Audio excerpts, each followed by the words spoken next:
Hello everyone, good afternoon and welcome back to my channel. आज के इस video में हम 6 एंड 7 ऑफ मई के करंट अफेयर डिस्कस करने वाले हैं। एक्चुअली मॉर्निंग में प्रॉब्लम ये हुई थी कि मेरी तबीयत ठीक नहीं थी, फीवर था, मैं हॉस्पिटल गई हुई थी, इसलिए हमारे करंट अफेयर्स थोड़ा सा लेट हो गए हैं। लेकिन हम यहाँ पर कंप्लीट इन्फॉर्मेशन देखेंगे 6 एंड 7 ऑफ मई के करंट अफेयर्स के बारे में। आज हमें बात करनी है, यूनाइटेड नेशन डेवलपमेंट प्रोग्राम ने ह्यूमन डेवलपमेंट इंडेक्स रिलीज़ किया है, हम उस पर बात करेंगे। जर्नलिज्म मतलब पत्रकारिता के क्षेत्र में जो सबसे बड़ा अवार्ड दिया जाता है, जिसका नाम किया जाता है आपका पुलित्जर प्राइज, उस पर हम डिस्कशन करने वाले हैं और बहुत सारे इंपॉर्टेंट पर्सन भी हैं। वीडियो में आपको एक क्वेश्चन ऑफ द डे भी मिलेगा, जिसका आंसर आप लोग मुझे कमेंट सेक्शन में बताने वाले हैं। अच्छा, आज सुबह सुबह जब आपकी आंखें खुली होंगी तो आप लोगों ने एक न्यूज़ देखी होगी जो काफ़ी ज़्यादा ट्रेंड हो रही थी, ऑपरेशन सिंदूर के बारे में। ऑपरेशन सिंदूर, ये सिंदूर नाम जो है वो प्राइम मिनिस्टर मोदी ने दिया था, क्योंकि आप लोगों ने अभी देखा कि पहलगाम में टेररिस्ट अटैक हुए थे, जिसमें कई सारी ऐसी फीमेल थी जो मैरिड थी और उनके हस्बैंड की डेथ हो गई, मतलब उनको विडो कर दिया गया था। इसलिए ऑपरेशन सिंधु को लॉन्च किया गया था।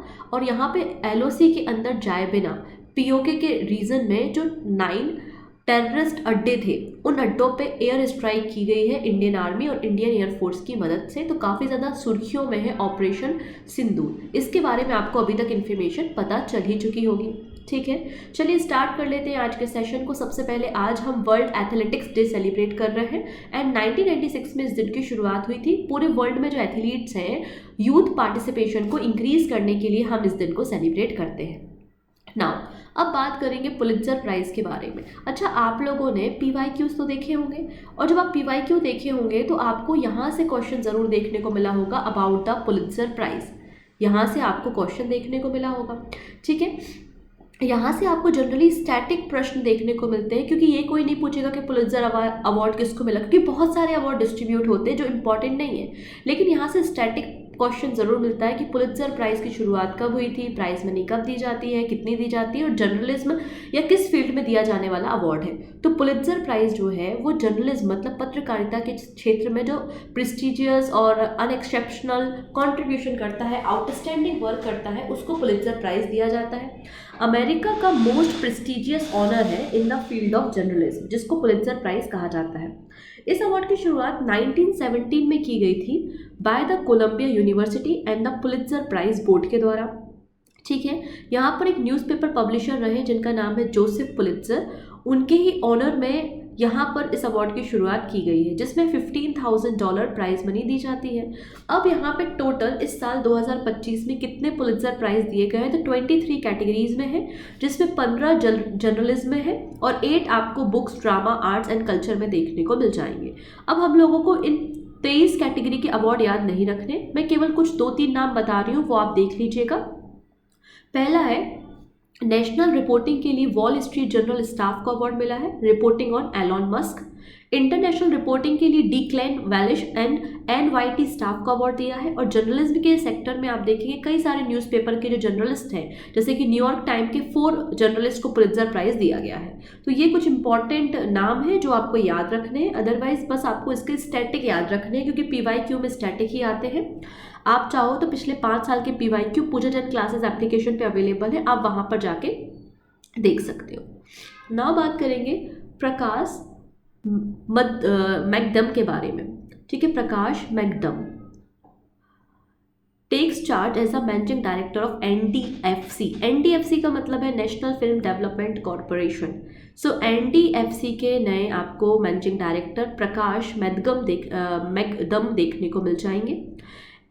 ठीक है, इसके अलावा ये एडिशनल डायरेक्टर जनरल है PIB प्रेस इंफॉर्मेशन ब्यूरो में, एंड साथ ही साथ general bureau of communication Ahmedabad Gujarat में भी आपको मैनेजिंग डायरेक्टर देखने को मिलेंगे। इसके अलावा ये डायरेक्टर रह चुके हैं national film archive of India में। अब यहाँ पे बात हुई है NDFC के बारे में। NDFC का मतलब नेशनल फिल्म डेवलपमेंट कॉरपोरेशन होता है, जो कि ministry of information and broadcasting के अंदर काम करता है, और इसकी टैगलाइन है सिनेमा ऑफ इंडिया। भारत की अलग अलग भाषाओं में इंडियन सिनेमा को प्रमोट करना, उसके एक्सीलेंस को प्रमोट करना, स्क्रिप्टिंग, फिल्मिंग, प्रोड्यूसिंग, फिल्म करना, ये सारे काम इसके होते आपको दिखाई देंगे। नेक्स्ट है ऑस्ट्रेलिया। ऑस्ट्रेलिया के प्राइम मिनिस्टर हम सभी को पता है कौन है, एंटोनी एल्बनीज है और वापस से इनको रीअपॉइंट किया है। तो सिंस 2022 से आपको ऑस्ट्रेलिया के प्राइम मिनिस्टर देखने को मिलते हैं एंटोनी एल्बनीज और इनको रीइलेक्ट किया गया है for the second term. 21 years में पहली बार ऐसा हुआ है कि अमेरिका के कोई राष्ट्रपति है जो सेकेंड टर्म के लिए सिलेक्ट किए गए हों। तो इनका नाम आपको याद रखना है, एंटोनी एल्बनीज। नाउ बात करते हैं फोर्ब्स डब्ल्यू पावर लिस्ट 2025। तो Forbes W power list publish की गई है। इसमें भारत में जो भी महिलाएं हैं जिन्होंने गेम चेंजर किया है हमारी सोसाइटी में, गेम चेंजर रही है, इनोवेशन किया है और सेल्फ मेड लीडर हैं, उनकी लिस्ट पब्लिश की गई है, जिसमें कुछ इंडियन पर्सनालिटीज़ के नाम हम देखेंगे, जैसे कि Gita Gopinath, very important name, first deputy managing director of IMF आपको देखने को मिल जाएंगी।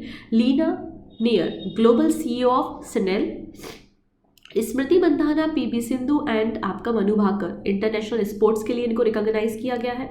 पायल कपाड़िया 78 कांस फिल्म फेस्टिवल में इनको अवार्ड मिला था। ठीक है। डॉक्टर प्रतिमा मूर्ति, डायरेक्टर है निभांस की। Rohini Iyer, PR and marketing entrepreneur है।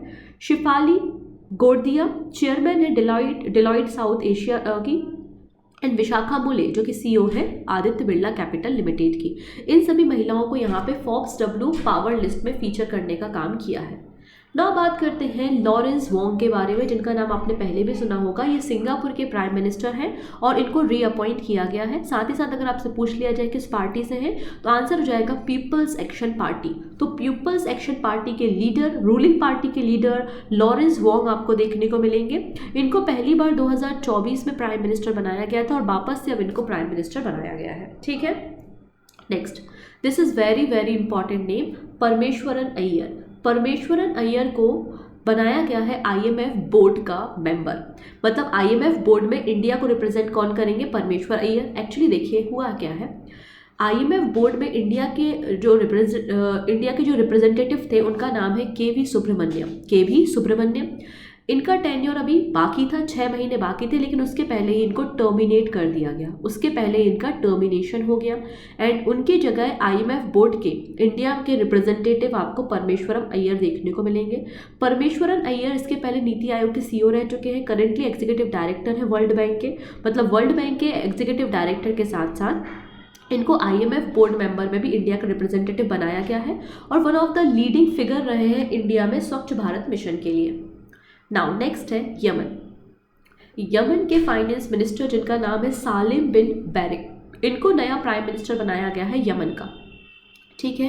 तो यमन की जो प्रेसिडेंशियल लीडरशिप काउंसिल है उन्होंने यमन के फाइनेंस मिनिस्टर सालिम बिन बैरक को नया प्राइम मिनिस्टर बनाया है।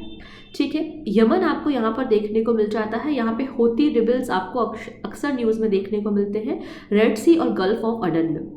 आज का जो क्वेश्चन ऑफ द डे है, जिस प्रश्न का आंसर आप सभी लोगों को कमेंट सेक्शन में देना है, वो क्वेश्चन ये है कि यमन की कैपिटल क्या है। इस प्रश्न का उत्तर सभी लोग मुझे कमेंट सेक्शन में देने वाले हैं। नेक्स्ट है farmer national shooting coach professor Sunny Thomas passed away. तो प्रोफेसर सनी थॉमस जिनका निधन हो गया है वो किस फील्ड से संबंधित थे, आंसर हो जाएगा ये फॉर्मर शूटर रहे हैं। इन्हें द्रोणाचार्य अवार्ड भी मिल चुका है 2001 में। इसके अलावा ये भारतीय टीम के कोच भी रह चुके हैं 1993 से लेकर 2012 के बीच में। आप लोग ने अभिनव बिंद्रा के बारे में सुना होगा, गगन नारंग, विजय कुमार, राज्यवर्धन सिंह राठौर, ये सभी हमारे देश के जाने माने शूटर्स हैं और उन सबको कोच करने का काम प्रोफेसर सनी थॉमस ने किया है। इनका निधन हो गया है, आपको याद रखना है इनका रिलेशन शूटिंग से आपको देखने को मिल जाएगा। नेक्स्ट है पद्मश्री KV राविया। ये है पद्मश्री KV राविया जिनको 2022 में सोशल सर्विस के लिए पद्मश्री दिया गया था। इन्होंने जो मार्जिनल कम्युनिटी है हमारी सोसाइटी की, उनको एजुकेशन देने का काम, उनके अपलिफ्टमेंट के लिए काम किया, इसलिए 2022 में इनको पद्मश्री दिया गया। इसके अलावा इन्हें नेशनल यूथ अवार्ड 1993 में दिया गया था, कनिकी स्त्री शक्ति पुरस्कार 1999 में और सीती साहेब मेमोरियल अवार्ड 2010 में इनको दिया जा चुका है। आपको याद रखना है पद्मश्री अवार्ड KV राविया का निधन हो गया है। ठीक है, ये थे हमारे कुछ इंपॉर्टेंट पर्सन। नाउ हम बात करेंगे यूनाइटेड नेशन डेवलपमेंट प्रोग्राम की रिपोर्ट के बारे में और भी कई सारे इंपॉर्टेंट करंट अफेयर, जैसे कि एशियन डेवलपमेंट बैंक की एनुअल मीटिंग हुई है बोर्ड ऑफ गवर्नर्स की, जिसको अटेंड किया था निर्मला सीतारमन ने। सारी कहानी को हम एक एक करके डिस्कस करेंगे, लेकिन उसके पहले मैं बताना चाहती हूँ आज के क्लास की PDF के बारे में। तो हमारी डेली करंट अफेयर्स की जो पीडीएफ है क्लास ओवर होने के बाद आपको टेलीग्राम पे अवेलेबल हो जाएंगी। टेलीग्राम से आप वीडियो की जो पीडीएफ है इसको फ्री ऑफ कॉस्ट डाउनलोड कर सकते हैं, डिस्क्रिप्शन में लिंक अवेलेबल है। इसके अलावा पूजा जैन क्लासेस एप्लीकेशन पे 2 मैगजीन अवेलेबल है। जैसे ही मेरी तबीयत ठीक होती है मैं अप्रैल मंथ के जो मंथली कंपाइलेशन है वो स्टार्ट कर दूंगी। ठीक है, 1 सेकेंड। हाँ, तो यहाँ पे अप्रैल मंथ की हम मंथली कंपाइलेशन स्टार्ट कर देंगे। लेकिन उसके अलावा यहाँ पे अप्रैल मंथ की 2 मैगजीन अवेलेबल है पूजा जैन क्लासेस एप्लीकेशन में। पहली है आपकी 300 एमसीक्यू और 1 लाइनर, और दूसरी है अप्रैल मंथ के सभी बैंकिंग करेंट अफेयर्स। ठीक है, अगर आप में से किसी को भी मैगजीन चाहिए है तो आप पूजा जैन क्लासेस एप्लीकेशन पर विजिट कर लेना, प्रिंटेबल फॉर्मेट में है और आप इजीली इसको डाउनलोड कर सकते हैं। इतनी चीज़ें अगर क्लियर हो रही है तो एक बार लिंक को शेयर ज़रूर कर देंगे अपने फ्रेंड्स के साथ। अगर आप लोग शेयर करते हैं ना तो बहुत मोटिवेशन मिलता है। मतलब तबीयत खराब तो दिखाई नहीं देती, ऐसा लगता है कि नहीं करंट अफेयर्स बनाना है। तो ज़्यादा से ज़्यादा लोगों के बीच में शेयर करो और पहली बार आया तो सब्सक्राइब कर लेना, जिससे अपकमिंग क्लासेस के नोटिफिकेशंस मिल सके। नेक्स्ट है India's first artificial intelligence data centre park. India का पहला AI data centre park Chhattisgarh में तैयार किया जा रहा है। छत्तीसगढ़ के मुख्यमंत्री ने रिसेंटली इसका फाउंडेशन स्टोन रखा है। कहाँ पर? नवा रायपुर में। इसमें 1000 करोड़ रुपए की कंस्ट्रक्शन कॉस्ट आएगी और 2 सालों में ये बन के तैयार हो जाएगा। ये 13.5 एकड़ एरिया में पार्क बन रहा है, जिसमें 2.7 हेक्टेयर का आपको स्पेशल इकोनॉमी जोन देखने को मिलेगा।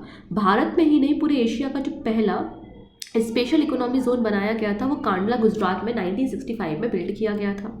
ना बात करेंगे इंडिया की पहली एडू सिटी के बारे में। एडू सिटी मतलब एक ऐसी जगह हम बिल्ड कर रहे हैं जहाँ पे दुनिया भर की जो बड़ी बड़ी यूनिवर्सिटीज़ हैं वो आएँ और अपने कैंपस को इस्टेब्लिश करें, जिससे भारत के जो स्टूडेंट हैं उनको बार बार अब्रॉड ना जाना पड़े स्टडी करने। वो मतलब भारत में ही रह के अच्छी यूनिवर्सिटी में पढ़ाई कर सकते हैं।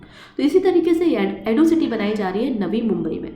तो Maharashtra has taken a giant leap in a global education integration with CM Devendra Fadnavis announcing the establishment of country's first foreign university focused edu city in the Navi Mumbai. Navi Mumbai में इसको तैयार किया जा रहा है, जिसके लिए 3000 करोड़ रुपए का एग्रीमेंट भी साइन किया है यूनिवर्सिटी ऑफ न्यूयॉर्क और वेस्टर्न ऑस्ट्रेलियन यूनिवर्सिटी से बेब्स समिट 2025 में। इसका पर्पस है हमारे देश में हायर एजुकेशन को प्रमोट करना, हमारे देश का जो इंटरनेशनल एकेडमिक और रिसर्च प्रोग्राम है उसको प्रमोट करना।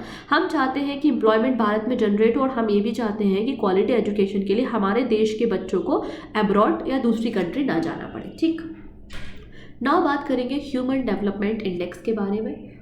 ह्यूमन डेवलपमेंट इंडेक्स 2025 को रिलीज़ किया है, जिसमें 2023 का डेटा आपको देखने को मिल जाएगा। इसको रिलीज़ करने का काम UNDP United Nation Development Programme के द्वारा किया जाता है। इसमें 193 कंट्रीज़ का सर्वे किया गया है और उसके accordingly human development index publish किया गया। जैसा कि मैंने कहा कि 193 कंट्री का सर्वे किया गया, तो सर्वे किस चीज़ का होता है? तो सर्वे यहाँ पर 3 चीज़ों का किया जाता है कि आपके देश में क्वालिटी ऑफ एजुकेशन क्या है, आपके देश में GNI मतलब आपका पर कैपिटा इनकम क्या है, एंड लाइफ एक्सपेक्टेंसी क्या है। ये 3 बेसिक पैरामीटर्स होते हैं जिनके आधार पर सर्वे किया जाता है। और 193 देशों का सर्वे किया गया, जिसमें इंडिया की पोजीशन पिछले साल की तुलना में थोड़ी सी इंप्रूव हुई है। इंडिया आपको 130 पोजीशन पे देखने को मिल जाएगा आउट ऑफ 193 कंट्री। इंडिया का 2022 में जो स्कोर था वो 0.64 था, और अभी यहाँ पे 2023 में अगर आप इंडिया का स्कोर देखेंगे तो 0.685 आपको इंडिया का स्कोर देखने को मिल जाएगा। मतलब इंडिया ने हेल्थ में, एजुकेशन के सेक्टर में, पर कैपिटा इनकम के सेक्टर में इम्प्रूवमेंट किया है। अब यूनाइटेड नेशन डेवलपमेंट प्रोग्राम की जो रिपोर्ट है उस रिपोर्ट का टाइटल है a matter of choice, people and possibilities in the age of artificial intelligence. Top 3 countries Iceland, Norway और स्विट्जरलैंड आपको देखने को मिल जाएंगे। तो आपको टॉप 3 कंट्रीज के बारे में पता होना चाहिए। ठीक है जी, नाउ बात करेंगे बॉटम कंट्रीज़ के बारे में। तो बॉटम कंट्रीज़ में आपको सोमालिया और सूडान देखने को मिलेंगे। अब हम अपने प्यारे पड़ोसी के बारे में भी देख ही लेते हैं। पाकिस्तान 168 नंबर पे पाकिस्तान है, नेपाल 145 नंबर पे और श्रीलंका आपको 89 पोजीशन पे देखने को मिल जाएगा। अब यहाँ पे कुछ और इम्पॉर्टेंट बातें डिस्कस की गई हैं कि हमारे देश में जो लाइफ एक्सपेक्टेंसी है एट बर्थ, मतलब कौन कितने समय तक हेल्दी पर्सन जीवित रहता है, तो लाइफ एक्सपेक्टेंसी हमारे देश में इंक्रीज हुई है। 71.7 ईयर से बढ़कर ये 72 साल हो चुकी है, 72 ईयर्स हो चुकी है 2023 में। ठीक है। अब हमारे देश में जो मीन ईयर ऑफ स्कूलिंग है वो भी इंक्रीज़ हुआ है, 6.6 ईयर से 6.9 ईयर्स हो चुका है। इसका सारा credit right to education act को जाता है, नेशनल एजुकेशन पॉलिसी को जाता है और समग्र शिक्षा अभियान को जाता है। अब GNI मतलब gross national income per capita भी हमारे देश की इंक्रीज़ हुई है। 2022 में ये $8,475 थी, नाउ ये इंक्रीज़ होकर $9,047 हो गई। This is important data specially for banking aspirant. Banking exam में जनरली ऐसे क्वेश्चंस अक्सर पूछ लिए जाते हैं कि as per the United Nation Development Programme हमारे देश का GNI पर कैपिटा क्या है, तो $9,047 आपको देखने को मिल जाएगा। ठीक है जी, इतनी चीज़ें। नेक्स्ट, चीता कॉरिडोर प्रोजेक्ट। अब यहाँ पे देखिए हमारे देश में हमने क्या किया है, ऑलरेडी 1952 में चीता एक्सटेंट हो चुके थे, गायब हो चुके थे। फिर हमने चीता को रीइंट्रोड्यूस किया भारत में, नमीबिया से, बोत्सवाना से, साउथ अफ्रीका से चीता लेकर आए भारत। अब चीता के मूवमेंट करने के लिए, उनके हैबिटेट को प्रोटेक्ट करने के लिए एक चीता कॉरिडोर बनाया जा रहा है, जिसमें आपको राजस्थान, मध्य प्रदेश और उत्तर प्रदेश के भी कुछ एरियाज प्रपोज किए गए हैं। तो इस तरीके से एक कॉरिडोर आपको देखने को मिलेगा भविष्य में। फिलहाल में न्यूज़ में इसलिए है क्योंकि राजस्थान गवर्नमेंट एग्री हो चुका है कि वो पहला इंटर स्टेट चीता कंजर्वेशन कॉरिडोर तैयार करेगा विद मध्य प्रदेश। तो राजस्थान और मध्य प्रदेश मिलकर चीता कंजर्वेशन कॉरिडोर को तैयार करेंगे। ठीक है, जहाँ पे चीता आसानी से रोम कर सके, घूम सके और उनकी इकोसिस्टम को प्रोटेक्ट किया जा सके। ठीक है, ये टोटल एरिया 17,000 स्क्वायर किलोमीटर का होगा, जिसमें मध्य प्रदेश का एरिया 10,500 और राजस्थान का 6,500 स्क्वायर किलोमीटर का होगा। हम सभी को पता है कि पहला स्थान जहाँ पे चीता को इंट्रोड्यूस किया गया है वो कुनो नेशनल पार्क है, जो कि श्योपुर डिस्ट्रिक्ट आपको देखने को मिल जाएगी। फिर गांधी सागर सेंचुरी मध्य प्रदेश में, जो कि चंबल नदी के किनारे है, वहाँ पे चीता को इंट्रोड्यूस किया जा रहा है। और आप यहाँ देखेंगे मुकुंदरा हिल टाइगर रिजर्व जो कि राजस्थान में है, यहाँ भी आने वाले समय में चीता को इंट्रोड्यूस करने का प्लान चल रहा है। ठीक है जी, यहाँ पे राजस्थान के अगर देखे जाए तो कोटा डिस्ट्रिक्ट, बूंदी, बरान, ठीक है, ये सवाई माधोपुर, ये सभी डिस्ट्रिक्ट है। लेकिन यहाँ पे उत्तर प्रदेश की बात हो रही है, उत्तर प्रदेश के भी झांसी और ललितपुर को शामिल किए जाने का आइडिया है। ये प्रपोजल है, अगर प्रपोज हो जाता है तो तीनों राज्यों के बीच में कॉरिडोर बनेगा। फिलहाल में मध्य प्रदेश और राजस्थान के बीच में एग्रीमेंट साइन हो चुका है। Now this is very important. अगर आप PYQ देखेंगे अगेन तो आपको एक क्वेश्चन देखने को मिलेगा विच इज़ सुधीर मन कप का रिलेशन किससे है। तो सुधीर मन कप का संबंध है बैडमिंटन से। रिसेंटली 19th एडिशन सुधीर मन कप का कंक्लूड हुआ है, कहाँ पर, चाइना में। और जीता किसने है, चाइना ने जीता है, साउथ कोरिया को डिफीट किया है। ठीक है, तो badminton power house of China, इन्होंने BWF सुधीर मन कप को जीता है और इनका ये 4th कॉन्जिक्यूटिव टाइटल है, चौथी बार लगातार। और ओवरऑल 14th टाइम यहाँ पे चाइना ने सुधीर मन कप को जीता है और साउथ कोरिया को डिफीट करने का काम यहाँ पर किया है। ठीक है, अभी तक केवल 3 ही टीम है जिन्होंने सुधीर मन कप को जीता है, वो है चाइना, इंडोनेशिया और साउथ कोरिया।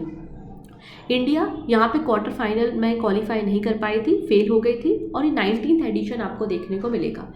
सुधीर मन कप जो है हर 2 साल में आयोजित किया जाता है, ठीक है, BWF के द्वारा सिंस 1989। तो founder and president of badminton association of Indonesia, जिनका नाम है डिक सुधीरमन, इनके नाम से इस कप की शुरुआत हुई थी। विमेन सिंगल का टाइटल एन से यंग ने जीता है, जो कि साउथ कोरिया से है, और मैन सिंगल का टाइटल शी युकी ने जीता है, जो कि चाइना से बिलोंग करती है। ना बात करेंगे कलिंगा सुपर कप के बारे में। कलिंगा सुपर कप का संबंध आपको फुटबॉल से देखने को मिल जाएगा। रिसेंटली गोवा फुटबॉल क्लब ने जमशेदपुर फुटबॉल क्लब को डिफीट किया है और कलिंगा सुपर कप के टाइटल को अचीव किया है। कलिंगा सुपर कप की शुरुआत 2018 में हुई थी और ये आपको 5th एडिशन देखने को मिलेगा। तो 5वां एडिशन कलिंगा सुपर कप का कहाँ पर हुआ, भुवनेश्वर उड़ीसा में हुआ, जिसमें गोवा फुटबॉल क्लब ने डिफीट किया है जमशेदपुर फुटबॉल क्लब को। स्पॉन्सर कौन था, आपका उड़ीसा राज्य सरकार आपको देखने को मिलेगा। केवल और केवल गोवा फुटबॉल क्लब ही एक ऐसा फुटबॉल क्लब है जिसने 2 बार कलिंगा सुपर कप को जीतने का काम किया है। इसकी शुरुआत 2018 में ऑल इंडिया फुटबॉल फेडरेशन के द्वारा की गई थी। आप यहाँ पे कंप्लीट लिस्ट देख सकते हैं। हमें 2025 का 5वें नंबर का टाइटल याद रखना है कि फुटबॉल क्लब गोवा ने जीता है जमशेदपुर को हराकर। Next, India develop genome edited rice variety Kamala and Pusa DST rice 1। तो कमला एंड पूसा क्या है, तो ये राइस की वैरायटी है जिनको जीनोम एडिटिंग के जरिए तैयार किया गया है। ये इन्फॉर्मेशन हमें शिवराज सिंह चौहान ने दी है, जो union minister for agriculture and farmer welfare को संभालते हैं। और इंडिया वर्ल्ड का पहला देश बन चुका है जिसने जीनोम एडिट राइस वैरायटी को तैयार किया है, कमला एंड पूसा। इससे क्या होगा, हमारे देश में फूड सिक्योरिटी इन्हांस होगी और आने वाले समय में हम 25 से लेकर 30% तक राइस का प्रोडक्शन ज़्यादा कर पाएंगे। अब इनको डेवलप किसने किया है, तो इनको डेवलप करने का काम Indian institute of rice research Hyderabad ने कमला वैरायटी प्रोड्यूस की है और इंडियन एग्रीकल्चर रिसर्च इंस्टीट्यूट ने पूसा DST1 राइस वैरायटी को डेवलप करने का काम किया है।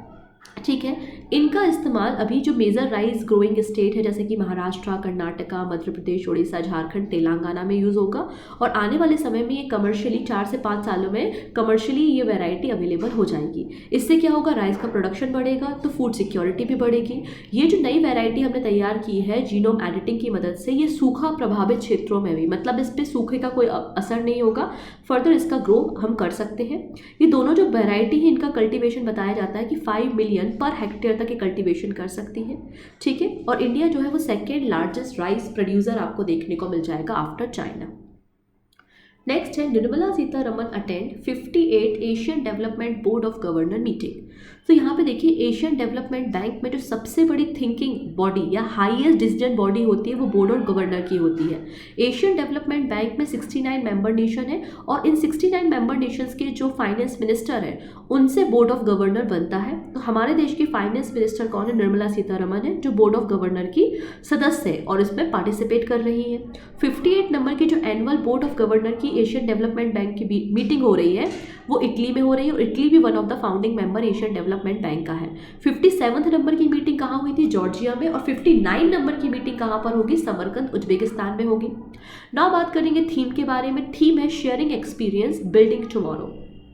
एशियन डेवलपमेंट बैंक का फॉर्मेशन 1966 में हुआ था जिसका मेन पर्पस है गरीबी को हटाना और हमारे जो डेवलपमेंट के या इंफ्रास्ट्रक्चर डेवलपमेंट के वर्क है उनको प्रमोट करना। 69 मेंबर नेशन है, फिलीपींस मनीला में हेडक्वार्टर है और प्रेसिडेंट का नाम मसातो कांडा है। अब यहाँ पे कुछ और फैसले इस मीटिंग में लिए गए हैं। कहा गया है कि 2030 तक जो फूड चेन सप्लाई है, जहाँ पर वीक फूड चेन सप्लाई है, उसको बूस्ट करने के लिए हम अप टू $40 बिलियन तक का इन्वेस्टमेंट करेंगे। बैंक ने कहा है कि हम डिजिटल टेक्नोलॉजी जो कि हेल्थ के लिए, फाइनेंस के लिए, मार्केट के लिए ज़रूरी है, डिजिटल टेक्नोलॉजी के सेक्टर में हम कंट्रीब्यूट करेंगे। हम अप टू $10 बिलियन का इन्वेस्टमेंट करेंगे एशियन पावर ग्रिड के लिए, जिससे अपने पावर ग्रिड को हम आसियान कंट्रीज़ के बीच में मॉडर्नाइज कर सकें। और बैंक ने यहाँ पे प्राइवेट सेक्टर के लिए भी 13 billion per year by the 2030 announcement किया है कि हम प्राइवेट सेक्टर के एनहांसमेंट के लिए भी फंडिंग करेंगे। क्लियर? तो इस तरीके से ये थे आज के हमारे करेंट अफेयर्स। ठीक है, आई थिंक आपको समझ में आए होंगे। अभी बहुत सी न्यूज़ बाकी हैं लेकिन हम बहुत सारी बातों को आने वाले वीडियो में डिस्कस करेंगे। और यहाँ पे मंथली कंपाइलेशन मैंने स्टार्ट कर दिया है। जैसे मेरी तबीयत ठीक होती है मैं एक ही कंप्लीट वीडियो में पूरा अप्रैल मंथ का मंथली कंपाइलेशन आपके साथ शेयर कर दूँगी। ठीक है, क्योंकि अभी मैं ज़्यादा देर बोल नहीं पाती हूँ, थ्रोट में इन्फेक्शन हो चुका है। तो जैसे मैं ठीक होती हूँ मैं उस वीडियो को डेफिनेटली लॉन्च कर दूँगी, आप उसको देख लीजिएगा। ठीक है, उसकी पीडीएफ के लिए आप टेलीग्राम ज्वाइन कर लेना, टेलीग्राम से पीडीएफ डाउनलोड कर लेना। ओके, सो मिलते हैं नेक्स्ट वीडियो में। Thank you so much, take care and bye bye.